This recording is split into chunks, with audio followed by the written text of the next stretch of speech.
Hello and welcome to the 5th chapter of the Model Kits for Beginners learning course, where I teach you how to build and paint your scale model kit with an airbrush. In this chapter we're going to be applying the decals. Now we covered this briefly during the cockpit stage, but now we're going to look more in depth into the process. I briefly talked about decals in the cockpit chapter when we applied the instrument panel decal, but now we're going to look more in depth into the full process. The first thing we need to do before applying decals is make sure the surface is smooth and glossy. We gave our Spitfire a gloss varnish layer in the previous chapter, and after 2 wet coats we achieved a good level of shine and a smooth surface. We need it to be smooth so the decal can lay flush to the surface. If it's rough, it will cause the decal to have gaps between itself and the surface. This will stop the decal from adhering completely, and it will probably fall off after some time.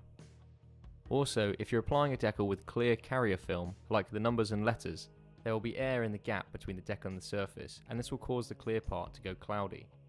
This is called silvering, and it's a very common issue with beginner modelers. So step number 1 is have a smooth surface, and that we've done. Now onto the decals themselves, also known as water slide transfers. At the most basic level, you soak them in water and then place them on the model to dry. In that case, they will look like stickers, which for some people is absolutely fine. But in most examples, we see the symbols and shapes decals represent were actually painted on the real thing, so we need to try and make it look like it's painted on. To do this, we'll use some special chemicals that soften the decal and allow it to sink down into the surface details like panel lines and rivets, making it look like it's been painted on. These chemicals are called decal setting solutions. There are many different products out there, but there's no one to rule them all. Microset and Sol from Microscale are one of the most well known and one of the best. Personally, I've always preferred using these. Microset is the default softener that will most of the time do the job, but if you have a very thick decal that just won't conform to the surface, or you have a particularly complex shape, you will want to use Microsol. This basically, for lack of a better term, melts the decal onto the surface, and it works very well, as you'll soon see. I have dedicated brushes for each to prevent contamination. As for other helpful tools, I'd recommend a pair of tweezers of whichever sort you'd like. These flat tip tweezers are commonly recommended for decals, but I tend to just make do with these pointed ones, and a pair of scissors or knife to cut them out. You can start the decaling process wherever you'd like, but I'd recommend starting on the wings as it's a large open space, so it's good for practicing. I wanted to recommend to start with the big roundels, however if you look closely you'll see that the walkway lines are a specific length and they stop at the roundel, so if you put the roundels in the wrong place the lines won't connect properly. But absolutely, if you want to start with a big decal, then you could do the underside markings first. I'm going to place the walkway lines first using the panel lines as markers. Then we'll be left with a neat gap for the roundel to sit.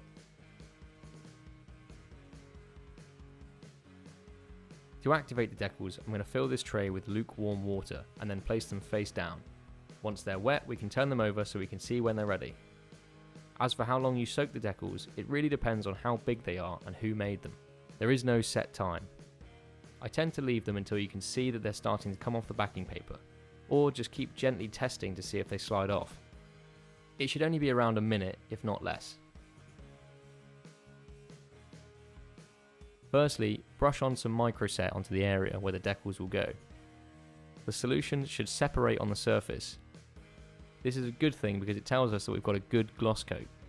If you brush the microset on and it soaks into the paint, consider stopping and giving the model another varnish layer. When dealing with these long string-like decals, the key is to get it in the right place from the start. You'll struggle to move it around on the surface. Use the backing paper to hold it and slowly slide it in place. Then we can make slight adjustments from there. The more liquid you have on the decal, the easier it is to move. If it starts to stick to the surface, just add some more microset or even water. Using the brush we can make fine adjustments, and then we can use the tweezers gently for larger movements. Once it's in place, gently brush on some microset over the top of the decal, clean up the excess with a cotton bud and then leave it for a minute. For these decals we will leave the microset on top of it and then the solution will work its magic.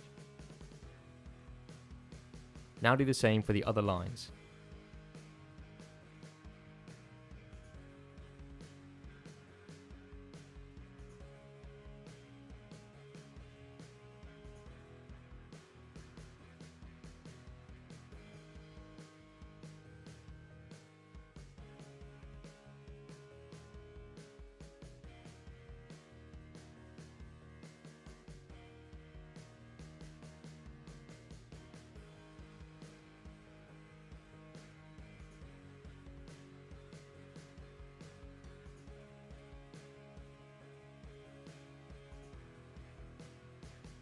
After that, we can take on the large roundel.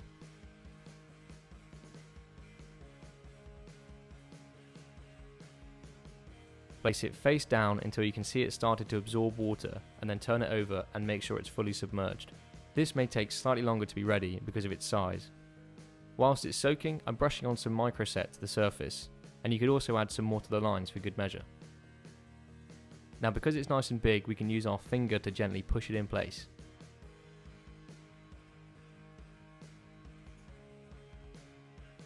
And we've got some nice black lines to show us exactly where to put it.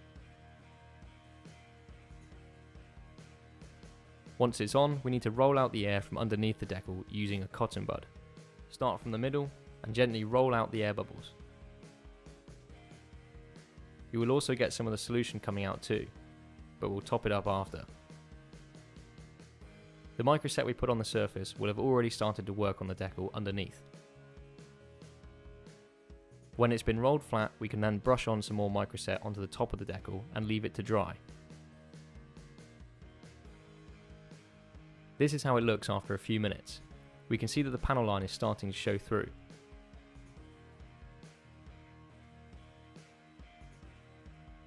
So what we can do now is either leave it here overnight and hope that the solution drags it down completely, or we can give it a helping hand and manually work the decal into the details. This is up to you and your confidence. But first I'm going to roll it again and then give it another application of microset, then do the other wing. This is the result an hour after doing both roundels. We can see that the roundel on the left has sunk down quite nicely into the details after 2 rolls and 3 applications of microset, but the other side has done very little. So this is a perfect time to demonstrate how we can give the decal a nudge and push it down ourselves. The first thing I'll do is use the point of my tweezers to gently glide along the panel line, and using just the weight of the tweezers themselves to push the decal down into the groove.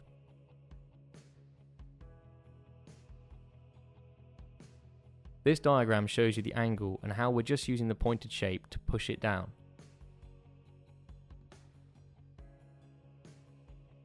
We're not cutting the decal with the point, as you could rip it.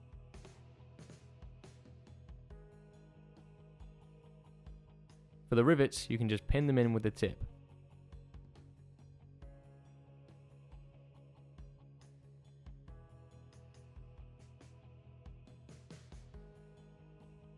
After that, we're going to use Microsol in red. This is a lot stronger chemical, so we only want to apply it onto the decal and over the edge. Don't apply it to the painted surface apart from at the edge of the decal.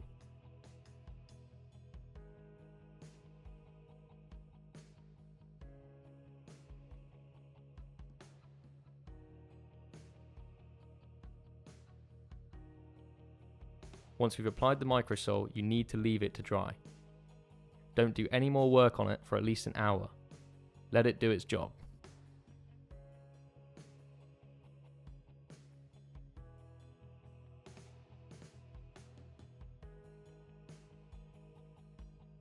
Now we can get on with the rest of the decals.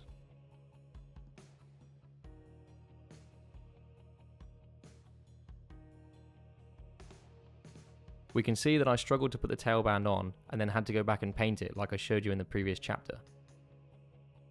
Now we can snap forward in time and pretend it never happened. For the black and yellow nose decal, all I did was line up the 2 ends and applied microset. I didn't roll it or press it down at all. I just applied microset and left it to dry. Over a period of a few hours, it began to slowly sink down into the surface. Trust the process. However, it didn't go down neat, and it did fold up a small amount, but it's not too noticeable.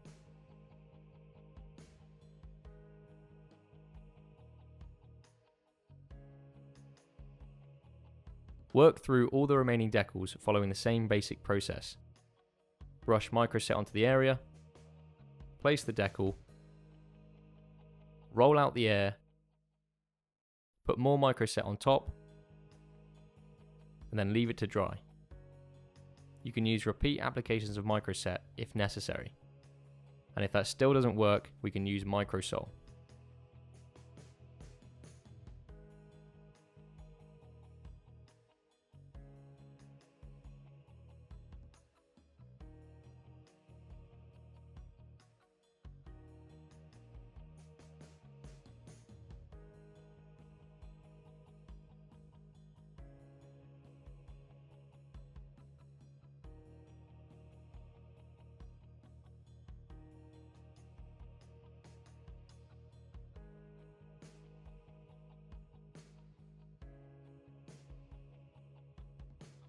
And now, if all of that doesn't work, we can use a final option, which is get a fresh scalpel blade and run it along the panel line to cut the decal.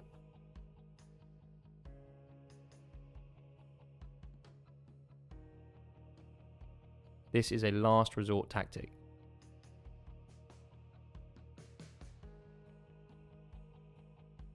Once you've cut the decal at the panel line, then gently brush on some micro sol onto the area. Leave all the decals to dry overnight, and once you're happy with how they conform to the surface, we need to seal them all in with a varnish layer. It's a good idea to wipe the decals with a damp cloth to remove any solution residue.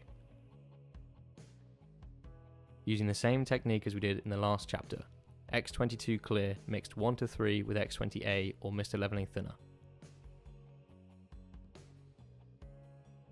Focus on applying it over the decals and properly sealing them in.